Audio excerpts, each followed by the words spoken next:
इस बुलेटिन के प्रायोजक हैं Clarice hospitals Chhindwara. Tamia BMO ने 1 दर्जन से अधिक अवैध क्लिनिक को किया सील। पशु चिकित्सकों की लापरवाही ने ली बछड़े की जान।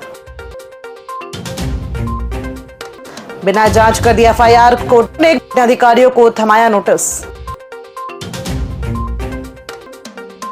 जिले का हर नागरिक एक सैनिक की तरह निभाए अपना दायित्व, कलेक्टर शीलेंद्र सिंह। और डिजिटल इंडिया की ओर अग्रसर भारतीय रेलवे। नमस्कार, आप देख रहे हैं छिंदवाड़ा लाइव और मैं हूं आपके साथ कंचन। आइए अब बढ़ते हैं खबरों की ओर। तामिया बीएमओ लगातार झोलाछाप बंगाली डॉक्टरों पर कार्रवाई कर रहे हैं। आपको बता दें कि तामिया विकासखंड क्षेत्र के अधिक मात्रा में अवैध क्लिनिक संचालित हो रहे हैं, जिसको लेकर आज तामिया बीएमओ जितेंद्र उइके द्वारा तामिया में संचालित झोलाछाप बागची क्लिनिक को सील कर दिया गया है। बंगाली डॉक्टर बागची क्लिनिक संचालक महानंद बागची के पास किसी भी प्रकार की डिग्री या दस्तावेज नहीं पाए गए हैं। संचालित अवैध क्लिनिक चालक पर एफआईआर दर्ज न कराकर क्लिनिक को सील कर दिया गया है, लेकिन संचालक के विरुद्ध एफआईआर दर्ज नहीं की गई है, जिससे लोगों में चिंता बनी हुई है। वहीं स्थानीय लोगों ने शिकायतें की हैं कि वे झोलाछाप डॉक्टरों और अवैध क्लिनिकों के खिलाफ शिकायतें कर रहे हैं। बीएमओ डॉक्टर जितेंद्र उइके कहते हैं कि 1 दर्जन से अधिक अवैध क्लिनिक से इलाज कर रहे थे, उन्हें सील कर दिया गया है, लेकिन अभी तक एफआईआर दर्ज नहीं की गई है। छिंदवाड़ा पशु चिकित्सालय में बुधवार देर रात उस समय हंगामा मच गया जब कुछ समाजसेवी युवक एक बीमार गाय के बछड़े को लेकर इलाज के लिए पहुंचे, लेकिन अस्पताल का गेट बंद मिला और वहां कोई डॉक्टर मौजूद नहीं था, जिससे समाजसेवियों का गुस्सा फूट पड़ा। हंगामा होते देख चौकीदार मौके पर पहुंचे और गेट खोला गया। इसके बाद युवकों ने अस्पताल में दर्ज डॉक्टरों की सूची के आधार पर संपर्क करने की कोशिश की। काफी प्रयासों के बाद डॉक्टर छत्रपाल टांडेकर मौके पर पहुंचे और बछड़े की जांच की। जांच के दौरान पता चला कि बछड़े ने कोई जहरीला पदार्थ खा लिया था। डॉक्टर ने उसे ड्रिप चढ़ाई, लेकिन आवश्यक दवा स्टोर में बंद होने और समय पर उपचार नहीं होने से बछड़े की मौत हो गई। मौके पर कोतवाली पुलिस पहुंची और स्थिति को शांत कराया। बाद में नगर निगम की गाड़ी से मृत बछड़े को ले जाया गया। हमें भी 12 से 5 बजे तक किसी की माई बाप की ड्यूटी करना पड़ेगा तो तनख्वाह मिलेगी। एक बात बताइए, और वो उनकी इंसान की जान बचा। सर, अगर मानवता संसार हो चुकी है इस हॉस्पिटल में कि सारे ताले लगे हैं, चौकीदार साहब से पूछा कि रजिस्टर मेंटेन बताइए। सर इधर आइए, रजिस्टर में मतलब नाइट ड्यूटी में कौन कौन है आप मतलब मेंशन कीजिए। भैया उनको नहीं पता रहता। तो सर आप चौकीदार है, कौन आता है जब कौन जाता है उसको पता होगा। आपकी कार है तो फिर आपने गेट क्यों खोले? तो चिकित्सालय में किसकी ड्यूटी है? हम निवेदन करना चाहते हैं कि पशु चिकित्सालय में जिनकी भी ड्यूटी है नाइट ड्यूटी, वो सभी लोग यहाँ उपस्थित रहें, क्योंकि जैसे जिला अस्पताल में नाइट ड्यूटी में सभी लोग उपस्थित रहते हैं, वैसे यहाँ पे भी उपस्थित रहना चाहिए एनिमल्स के लिए। और बाकी गायों की मृत्यु, जो हमारे बछड़े की मृत्यु हुई है यहाँ पे, डॉक्टर्स का कहना है, मतलब एक ही डॉक्टर है यहाँ पे और एक मतलब यहाँ के चौकीदार सर हैं, उन्होंने बताया बहुत देर तक हम लोग गेट खटखटाया, बड़ी मुश्किल से गेट खुला है यहाँ पर। तो हम निवेदन करना चाहते हैं गवर्नमेंट से, माननीय जनप्रतिनिधि सभी से, कि यहाँ की व्यवस्था सुधार हो और आगे ऐसी कोई लापरवाही न हो, और जो डॉक्टर की ड्यूटी नाइट की है उनको कल तत्काल बर्खास्त किया जाना चाहिए। ये जो गौ सेवक जी हैं रुपेश जी, उनके थ्रू मिली थी कि श्रीवास्तव कॉलोनी में एक बछड़ा है जिसने कुछ खा लिया है, तो उसका उपचार करना है करके। तो मैं तुरंत ही पहुंच गया। उसके बाद निगम की गाड़ी भी आ गई थी, लेकिन जो ऐसा लग रहा था कि बछड़े ने कुछ जहरीला पदार्थ खा गया, तो उसको और उपचार की आवश्यकता थी। तो इन्होंने हॉस्पिटल भी लेके आया, उसका प्रॉपर सही तरीके से उपचार भी किया गया, लेकिन उपचार करने के बावजूद उपचार के दौरान ही उसकी मृत्यु हो गई।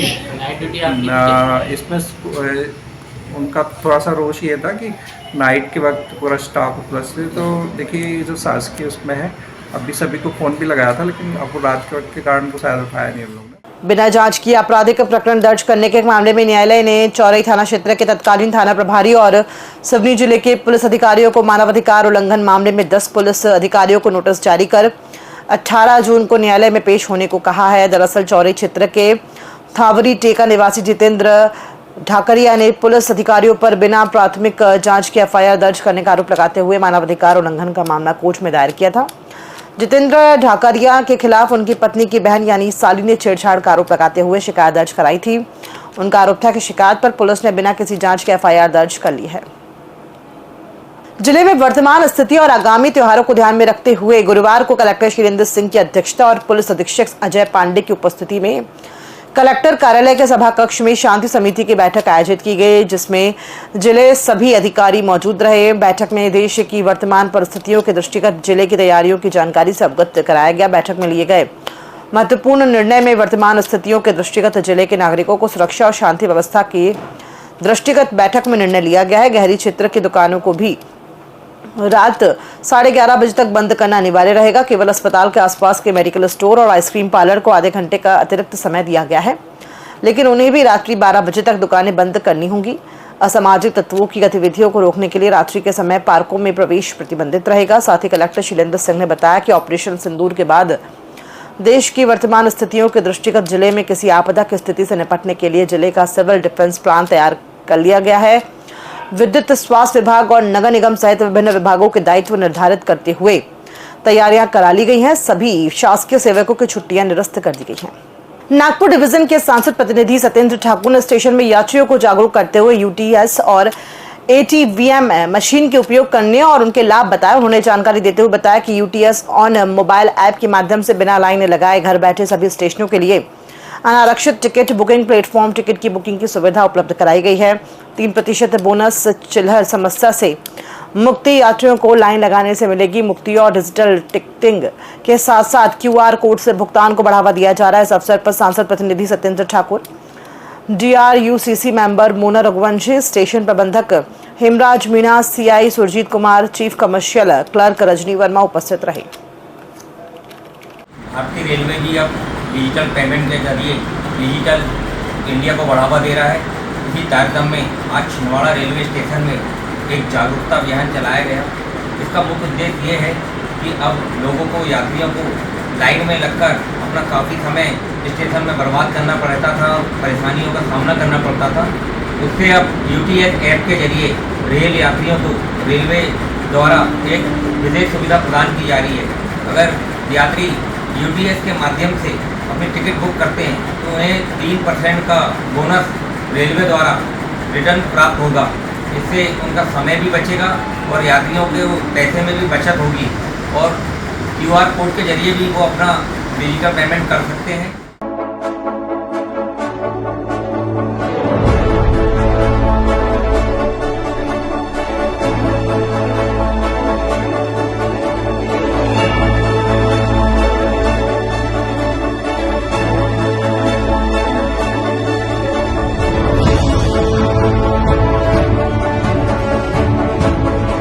स्थानीय कन्या शिक्षा परिसर में CATC 93 एनसीसी कैंप विगत 13 मई 2025 से सफलतापूर्वक संचालित किया जा रहा है, जिसमें 3 जिलों के लगभग 600 से ज्यादा एनसीसी कैडेट्स भाग ले रहे हैं।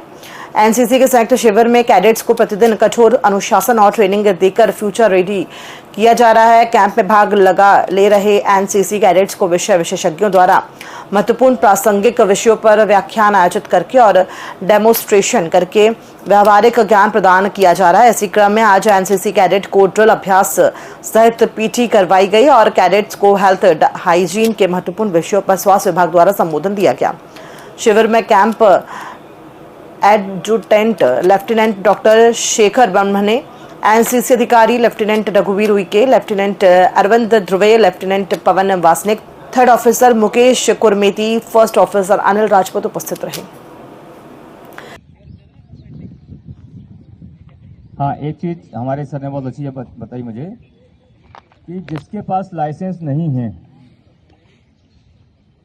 और गाड़ी से अगर एक्सीडेंट हो गया है आपके साथ, आपने नहीं किया मगर वो आ गया आपके सामने, आप नहीं गए मगर प्रकरण दोनों पर बनेगा, दोनों 2 व्हीलर से हैं, उस पर भी बनेगा और आप पे बनेगा। अब लाइसेंस नहीं है फिर क्या होगा? नेमर छार सूत्र संस्थान द्वारा Indian veterans organization Chhindwara team के संयुक्त तत्वाधान में राष्ट्रीय परिवार दिवस के उपलक्ष्य में निःशुल्क स्वास्थ्य शिविर, औषधि वितरण और पंचकर्म सेवा शिविर का सफल आयोजन किया गया। कार्यक्रम के संयोजक डॉक्टर पवन नीमा ने बताया कि इस अवसर पर सैनिक परिवारों के स्वास्थ्य की नाड़ी परीक्षण पद्धति से जांच की गई है। साथ ही ऑपरेशन सिंदूर की सफलता के उपलक्ष्य में पूर्व सैनिकों को सम्मानित कर उन्हें समाज के प्रति उनके योगदान के लिए आभार व्यक्त किया गया। कार्यक्रम की मुख्य अतिथि के रूप में पूर्व सैनिक KS सिगोदिया, अशोक साखरे और ML यादव उपस्थित रहे। आयुर्वेदिक चिकित्सा के बारे में इकट्ठे हुए हैं और ये जो शिविर लगाया गया था ये सैनिक परिवारों को चिकित्सीय लाभ देने के लिए किया गया था। और अभी 22 तारीख को जो पहलगाम में जो हमला हुआ था और उससे प्रतिरोध करने के लिए या उसका बदला लेने के लिए ऑपरेशन सिंदूर चलाया गया।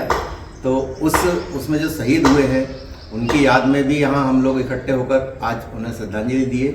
इसके बाद परिवारों को और सैनिकों का स्वास्थ्य परीक्षण किया गया। मध्य प्रदेश शासन द्वारा 30 मार्च से 30 जून 2025 तक गंगा संवर्धन हेतु विशेष अभियान चलाया जा रहा है। इस अभियान में निकाय द्वारा नगर के सभी नदी, तालाबों, कुओं, बावड़ी और अन्य जल स्रोतों को सफाई, संरक्षण और पुनर्जीवित हेतु प्रयास किए जा रहे हैं। इसी क्रम में सिवनी प्राण मोती स्थित तालाब में जिले के सांसद बंटी विवेक साहू और महापौर विक्रम आहके ने अपना श्रमदान दिया। इस श्रमदान में जिला कलेक्टर शीलेंद्र सिंह और नगर निगम आयुक्त चंद्र प्रकाश राय ने भी अपना योगदान दिया। सांसद ने कहा कि जल स्रोतों का संरक्षण और संवर्धन करना हम सभी की जिम्मेदारी है। अपने आसपास के जल स्रोतों को स्वच्छ रखना हमारा नैतिक दायित्व है। इसके साथ ही अभियान के दौरान शहर के पार्कों में स्वच्छता अभियान चलाकर सफाई कार्य भी कराया गया, जबकि शासकीय महारानी लक्ष्मीबाई विद्यालय की वाटिका में जिले के सांसद बंटी विवेक साहू द्वारा पौधों का रोपण भी किया गया। शासन के जल गंगा संवर्धन अभियान के तहत 30 मार्च से 30 जून तक हमें विभिन्न वाटर बॉडी के आसपास कार्य करना है। इस जिले के कलेक्टर सम्मानित श्री शीलेंद्र सिंह सर और नगर निगम के आयुक्त श्री CP राय सर के मार्गदर्शन में हम जल गंगा संवर्धन अभियान से संबंधित जितने भी कार्य हैं इस अवधि में हमें पूरे करना है। इस कार्य में हम लोग भरतादेव में एनीकट के पास की गहरीकरण का कार्य करेंगे। संचार कॉलोनी के पास एक स्थल है हमारा जहाँ पे एनीकट बना हुआ है। इस जगह का उपयोग केवल पानी भरने के अलावा जब गणेश जी और दुर्गा प्रतिमा को विसर्जन होता है उसमें भी किया जाता है।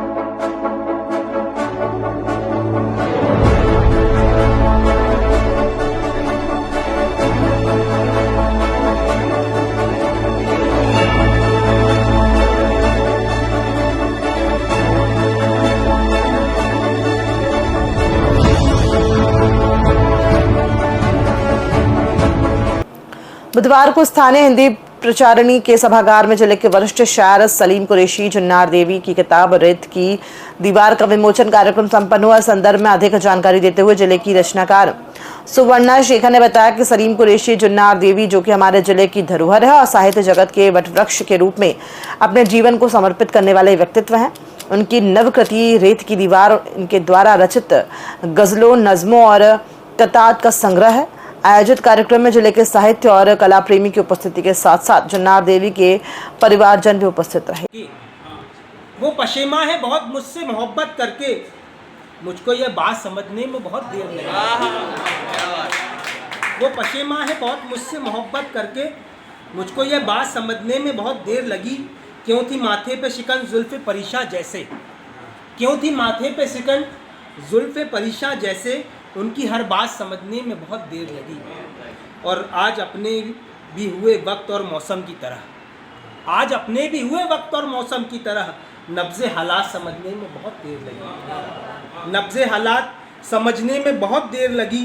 और चंद खुशियाँ जो कोई डाल गया झोली में, चंद खुशियाँ जो कोई डाल गया झोली में, वो थी खैरात समझने में बहुत देर लगी। वो थी खैरात समझने में बहुत देर लगी। और आखिर में गज़ल सुन लीजिए।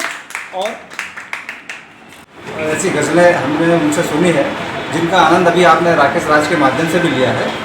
और एक लंबा अंतराल उन्होंने जो दिया है, ख़ास तौर से जब काव्या दूरसंचार में हम लोग बैठा करते थे मिल करके, उस समय नई नई रचनाएं जब हुआ करती थी तो हम एक दूसरे को सुनाया करते थे। उन रचनाओं से महफिल को बहुत ऊंचाइयों तक आप ले गए हैं।